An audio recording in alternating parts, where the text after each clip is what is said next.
G'day warbanders, and welcome back to another video on Eagle Day to Bombing the Reich. Today I'm going to be making a basic tutorial on how to plan your first daylight bombing raid in this wonderfully simple to learn but hard to master game. You might think it's complicated, but it's really not, as the attacker bombing targets.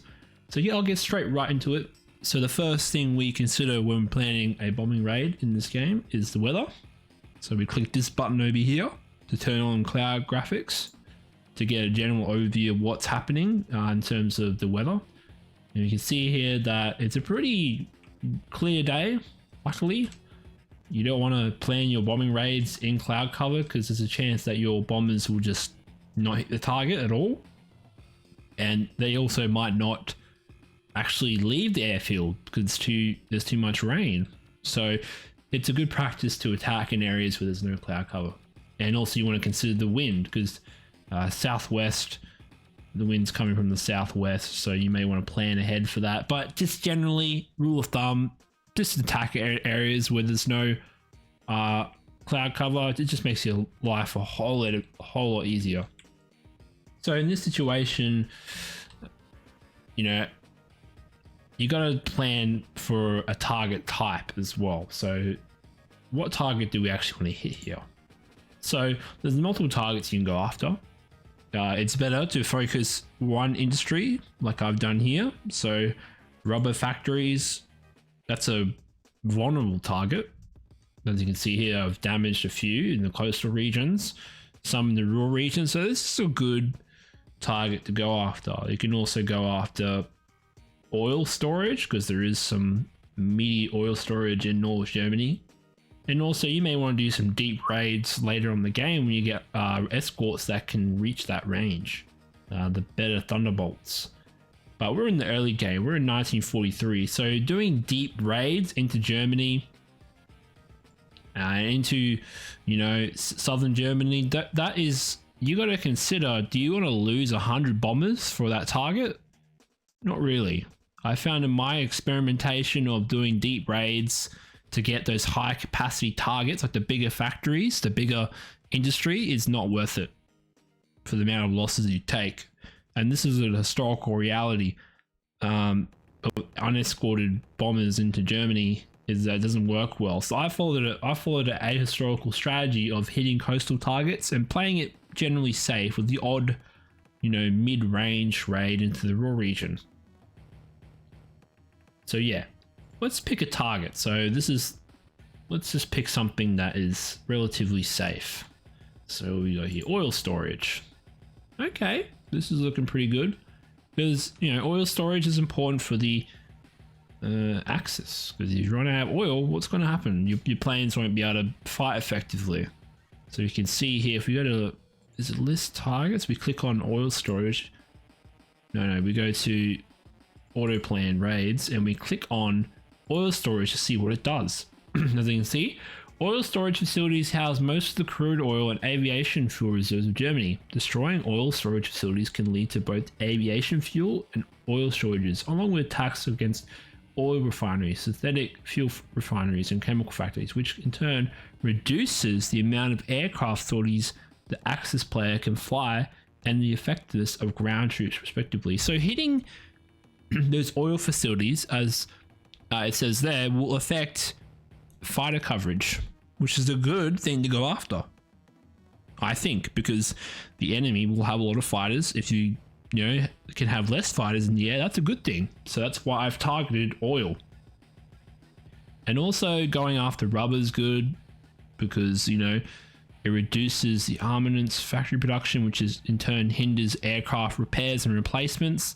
So this affects aircraft production. So there's multiple ways you can sort of deal with your enemy's sort of logistics and his fighter coverage in hitting different targets. But the simplistic thing I can say is that all these things are important to hit. And it's better just to focus on one industry or two. And also hitting opportunistic targets. So on the coast, you kind of want to hit everything on the coast. But as you get more deeper inland, you want to be a bit more selective when you want to hit, because, you know, you're going to take higher casualties.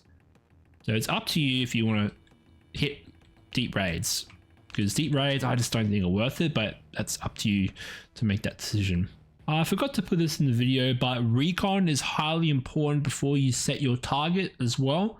So say if I want to hit this target here, oil storage facility, Kriegs Marina, I click on R to create a recon mission. I click on the Kriegs Marina and I just click this button and I just pick any fighter. It doesn't really matter with recon that much. So I set them around 6 o'clock. And yeah, set them in high altitude. Your opponent will not really care about recon that much. It's not worth it to go after recon planes because they're just annoying to get to when they're high altitude like that. So you want to set this around 6 o'clock. So by the time your recon gets back, so around takes them about 46 minutes to get there, and by the time they get back, hopefully they should have the recon there and you'll hit your target all the time. So set your raids around an hour or two later after your recon so you can get those recon photos. And you don't want to micro your recon too much, so don't sit here microing every facility. It's not worth the micro. Only recon facilities early in the morning that you're going to hit on your turn.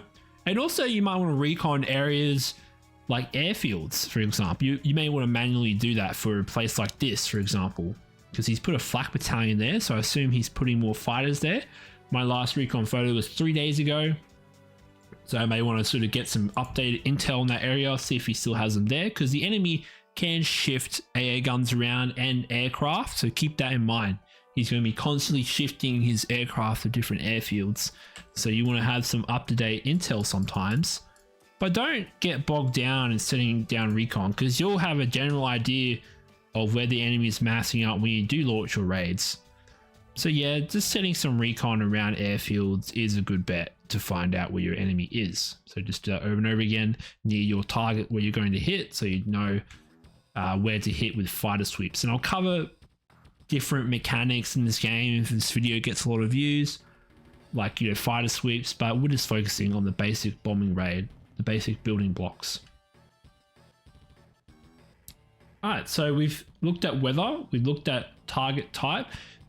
Now let's just pick one. I'll pick this oil storage facility for the reasons I've set before. So capacity 6, that's like 6%. That's pretty good. Only 6 AA guns there. That's a good target. So we picked that. We press B for daylight bombing. There's also a flak battalion here, but it doesn't, you know, we don't care about that. We want to get that factory. The reason why the opponents put that there is because it's actually really important to him. That's why if you see a flak battalion there with 24 heavy air guns, you know that they want to protect that at all costs. So you know that's important. So that's another factor you want to consider, is like, if the enemy is like putting a lot of air guns and stuff around, you know that's important for them.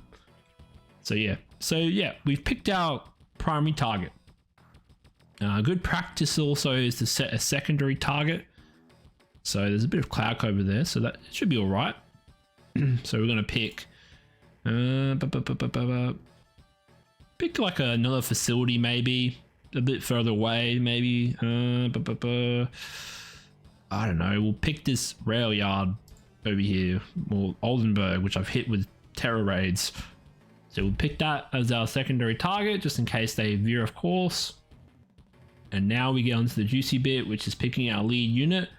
So you click this button first, and ideally you want to choose, you know, a high morale unit, a high experience unit, but there's this choice of choosing the type of bomber. So there's multiple things you can do here. This is what I love about this game. You can choose multiple strategies here on what you want to attack with. Attacking with fighter bombers is a viable strategy, but as you can see here, I don't have enough in the area that are close by to attack. If I had a closer target here that was actually in range of fire bombers, I'd probably choose Typhoons, because if you send about 100 Typhoons roughly, you will do damage to the target. So fighter bombers are great for hitting coastal targets, radar installations, just those smaller targets that you don't really care about. Those are what Typhoon's good for. Attacking smaller targets, Really good for that. And now you have your medium bombers, which are faster than your heavy bombers, have less guns, but ultimately faster. And this might be good for coastal targets as well. But as you can see here, I don't have a lot here. And the reason because of that is because it's a much more further away target. And also your positioning on the airfields in England plays a factor. So you can sort of move around aircraft. I'll get into that into another video. There's so many little things in this game that I want to cover, but I'm just focusing on the basics here. So you can see here that we don't really have a lot of medium bombers here, the Mitchells and Bostons. So I'm not going to consider medium bombers. So these are sort of the decisions you're going to make on the fly as you plan targets. So we only have the option of heavy bombers here. Now we really in the early game, we only have two options here, the Liberators and the Flying Fortresses. And the B-17s are going to be your main bombers for the entire game, essentially, because they're just so good. Heavy bombers with lots of guns in them, high durability. So these are the type of bombers you're going to be dealing with on a daily basis. So I like to pick a high morale unit with preferably high experience. So do I want to go for the Liberators? Oh, they have high morale, high experience. How many do I get? So I picked this one. Let's see how many bombers we can get in the unit. So that's a really small amount of bombers because we can only put the Liberators together. So I'm actually not going to consider that because our replacement pool for Liberators is very low at the moment. So they'll probably hopefully pick up later in the game. But for now, we'll pick this unit because it has the highest morale. So this one here, we'll pick that unit. It's high morale, decent experience. And now we try and pick aircraft that have above 50 morale. So we'll pick a couple of these. And this is the fatigue value. I don't really know how much this affects the bombers that much. I try and give them some rest around 10%, like 20. I'll say if it gets above 20%, that's when I start getting a little bit worried. But you know, it doesn't really, that makes such a little difference, I believe, when you're sending hundreds of bombers. You know, it doesn't really make that much of a difference. So it's good to have around 147 bombers is a good bet, I think. And we may want to send a diversion raid earlier to distract the enemy fighters. So yeah, we set our bombers, very simple. Now we're going to adjust our plots. Now, our sort of flight path here. So I'm just going to start with the initial point, like the point that, you know, before they come in. So I want to try and navigate around these installations here because those installations probably have AA guns. So you want to try and maneuver your waypoints here so they're not, you know, getting in those areas because you don't want to take unnecessary flak damage from random shit. So try and plot that around targets. Of course, it'll cost you fuel, but we don't really care about that because the Flying Fortress has so much fuel, and this is a coastal target, so I'm not really worried about fuel at this stage. You get more worried about plotting more, you know, safer routes when you go deep into Germany, but in the early game, you really want to focus on earlier targets. So now we're going to start picking out escorts. So we click this button, add fighter escorts, and we can see here that we got okay amount of fighters. I like to go for like a 1-to-1 ratio if possible of fighters to bombers, just to make it safer. I really go ahistorical in this game because I believe that every bomber escort, like every bombing raid, sorry, should be escorted by a good contingent of fighters. Do not ever send bombers without escorts unless you're feeling really cocky and you know that the enemy has no fighters in that area, okay? Because you'll just be minced without fighter coverage. So we're just gonna, there's two doctrines of thought here. So we got close escort and high escort. Close escort basically means your fighters are going to be flying in close to the bombers and protecting them more, which means they're going to be put at a disadvantage, which you may want to do if you're finding that you're taking heavier casualties. You want to sort of protect your pool of bombers. But in this situation, I have around 200, in this campaign specifically, I have around 200 bombers in reserve, so I'm alright. So I'm willing to go for the high escort.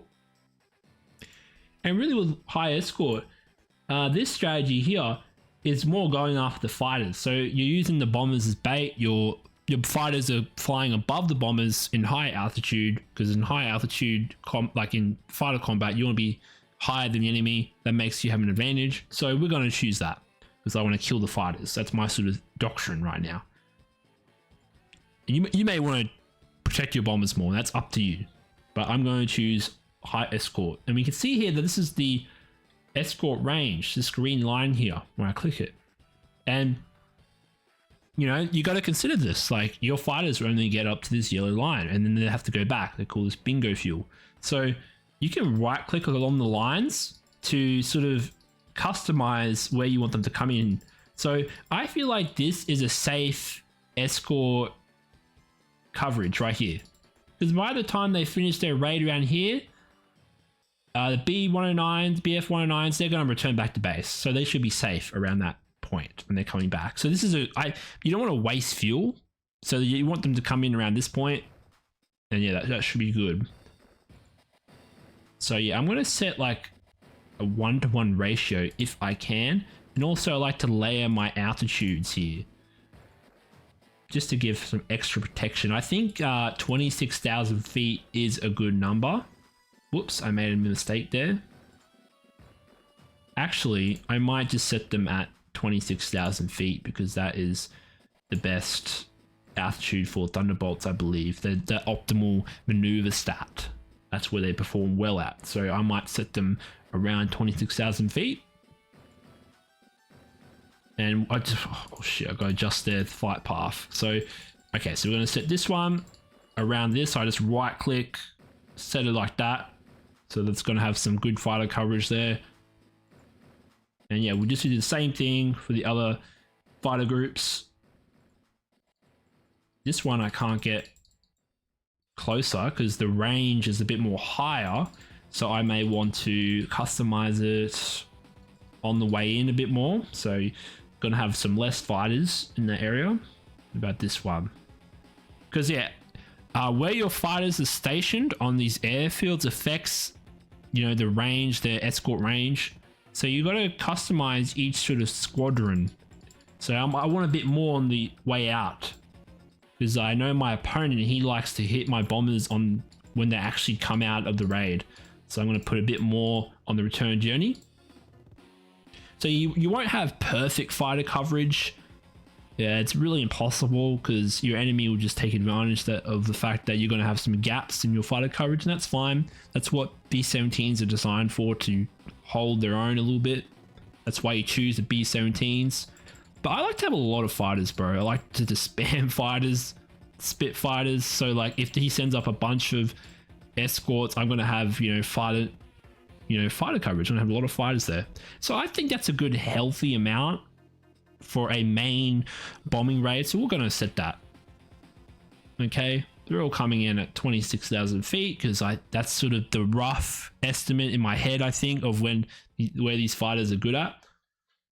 Yeah, so we set our escorts, we've set the we set some to cover on the entryway and also the return journey. So I like to do half and half. So half are on the return journey, half are on the entry.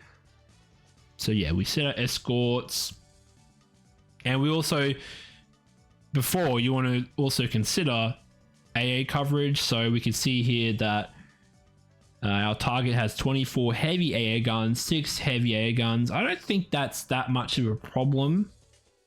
You can see other targets have 60 AA guns. So this is, there is some AA here, but it's not like crazy amount of AA. So that's actually fine. We're avoiding all the other AA zones. We're not going into urban areas with AA, so we're all pretty good. So this is a good raid to avoid AA. We set our waypoints, and now that is the raid, guys. That is a fully planned out raid. And also the altitude, 20,000 feet. That's my sort of benchmark, roughly a good benchmark to go for, because it's, if you go higher with a high altitude, you just miss the target. And, you know, you may want to experiment with deeper raids into Germany with high altitude, but I found in my testing that high altitude has a high degree of missing the target. So I find that 20,000 feet is a good benchmark. And also the time of the raid doesn't like really matter. It only matters for your recon, which I'll get into in a second. And also you may want to say if you have a lot of bombers, you have a lot of raids going on, you may want to sort of stagger your raids in successive waves to make it more effective in that area, because, you know, you can't deal with all the raids coming in at the same time, or the, you know, the same like different times, because when the fighters come in to go after your first raid, they have to come back and refuel. So sending another raid in while that's happening is a good bet to survive the fighter onslaught. But, you know, you may not have enough bombers or escorts to do that. So in this situation, I don't have enough escorts to do a lot of raids in this area. So I won't be doing that. I won't be setting multiple waves. So yeah, 7 o'clock, 20,000 feet, all good. And yeah, that's basically a raid right there. You can see show paths. It's ready to go when I click end phase. And now I'll just briefly talk about plotting a decoy raid, which is, I think, pretty important. So a decoy raid essentially is you're sending a bomber squadron earlier to sort of distract the enemy fighters. So your opponent, if it's human or AI, may send some fighters to deal with that decoy raid, and that's really good because he's wasting stuff on that doesn't really matter. Like, you want to sort of master your approach of your main raid, so your main raid gets there safely while your diversion raid gets a little beat up, but that's fine because you hit your main target. So we're going to set up a decoy raid right now. So I might want to try and hit an airfield nearby just to throw him off. And it seems like he's developed these airfields with lots of flak battalions, which is pretty concerning. So, but I don't really care about that because this is a decoy raid. So I like to, for my decoy raids, I like to throw him off balance with medium bombers. So you can see here we got some here. So I'm going to do some Mitchells, which is the smaller type of bomber. So I think, yeah, that's a good decoy raid right there. Try and get some escorts in there. So since this is a decoy raid, I'm just going to set all close escort, and hopefully we can get some of them to just cover the, no, we can't get them to cover the whole journey, so we're just going to set it like that. So they do have some fighter coverage coming in, but yeah, I'm just going to try and go for a 1-to-1 ratio here of fighters to bombers, because he might send up a lot of bombers in this, fighters in this area, because there's a lot of airfields. Because when you see a lot of airfields, you know that there's going to be some fighter coverage there. So you want to sort of plan ahead for that. So I'm just setting a decoy raid here. I can't get full coverage on this one. You sort of got to click and experiment here with different fighters. Mustangs are really good because they have a lot of range, but they're also shit at combat. So they're basically cannon fodder. So I get that in there. Come on, come on, come on. You just don't want, you don't really care about your decoy raids that much. Of course, you don't want to get them all killed, but you know, you got to have some protection there, you know. So yeah, that's our decoy raid, and we're gonna set this a bit earlier. So maybe 6:30. So you can see here that our decoy raid's going to get there at 7:41, and then our main raid's going to get there at 8:42. So that's a good time, roughly. I find that having sort of those 30-minute intervals is pretty good. Maybe no, that's good, because they do take some time to refuel. A lot of time, I've noticed. Like, it doesn't take them 20 minutes, so it usually takes them like an hour or something. Like, I've noticed. So 30-minute intervals, pretty good. You want to experiment, obviously, but yeah, that's basically how to plan a basic bombing raid with some decoys in there. You want to probably plan more decoy raids like that, like around the area, just to confuse your enemy. of your main raid. And yeah, guys, I hope you enjoyed the video. Please like and subscribe if this helped you. Comment any questions about this game. There's a lot of things, little things you might want to, do your research on, but that's going to be some different videos. This is just a basic video on how to plan your first raids in daylight bombing. Night bombing is a whole different ball game. It's simpler to plan too, night bombing, but it's just a different game. And yeah, guys, I'll see you guys in the next video. Hope you enjoyed. I'll see you later. Bye.